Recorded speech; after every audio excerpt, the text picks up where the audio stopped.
High everyone, how are you? Welcome to my YouTube channel. আমরা আমাদের প্রয়োজনীয় কাজের জন্য হোয়াটসঅ্যাপ অ্যাপস ইনস্টল করে থাকি। হোয়াটসঅ্যাপ অ্যাপসটি ইনস্টল করার পরে ডিসপ্লেতে এই হোয়াটসঅ্যাপ অ্যাপস এমন একটি লোগো দেখা যায়। অনেক সময় দেখা যাচ্ছে এই হোয়াটসঅ্যাপ অ্যাপের উপরে যখন আমরা ক্লিক করি তখন সেটা ওপেন হয় না। এই সমস্যা কিন্তু আমরা অনেকেই পড়ে থাকি। এখন কীভাবে এটি সলভ করতে হয় আমরা অনেকেই জানি না। খুব সহজে কিন্তু আপনি এই সমস্যা থেকে মুক্তি পেতে পারেন। কীভাবে সলভ করবেন আজকের ভিডিওতে সেটি দেখিয়ে দেবো। এর জন্য যে কাজটা করতে হবে, আপনাকে আপনার মোবাইলের ডিসপ্লেতে আসতে হবে এবং সেটিং আইকন আছে সেটি খুঁজে বের করতে হবে। সেটিং আইকনটি খুঁজে বের করার পরে আপনি এরকম ইন্টারফেস আপনার মোবাইলের ডিসপ্লেতে দেখতে পাবেন। এখন এখান থেকে স্ক্রল ডাউন করে নিচের দিকে আসবেন। নিচের দিকে আসার পরে আপনি এখানে অ্যাপস নামে একটি অপশন দেখতে পাবেন।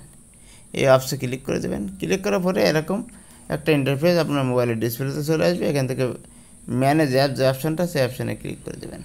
ম্যানেজ অ্যাপসে ক্লিক করার পরে আপনি উপরের দিকে সার্চ নামে একটি অপশান পাবেন। এই অপশানে ক্লিক করে আপনাকে টাইপ করতে হবে হোয়াটসঅ্যাপ। 2-3টা ওয়ার্ড টাইপ করার সঙ্গে সঙ্গে হোয়াটসঅ্যাপ অপশান চলে আসলো। এখন এখান থেকে আমি হোয়াটসঅ্যাপে ক্লিক করে দেবো। ক্লিক করার পরে আপনি নিচের দিকে দেখতে পাবেন যে ক্লিয়ার ডাটা নামে একটি অপশান আছে। এই অপশানে ক্লিক করবেন। এই অপশানে ক্লিক করার পরে ক্লিয়ার অল ডাটা একটি অপশান পাবেন। এই অপশানে ক্লিক করবেন।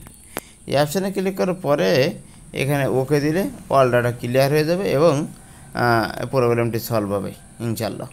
যেহেতু আমার এই সমস্যা নয়, আমি এখান থেকে ক্যান্সেল করে দিলাম এবং এখান থেকে বেরিয়ে আসলাম। আপনাদের যাদের সমস্যা আছে সেটা ওকে করবেন। ওকে করার পরে এই যে আইকন আছে হোয়াটসঅ্যাপ আইকন, এখানে ক্লিক করবেন। ক্লিক করলে আশা করি আর কোনো সমস্যা হবে না, প্রবলেম সলভ হয়ে যাবে। Thank you all. আল্লাহ হাফেজ।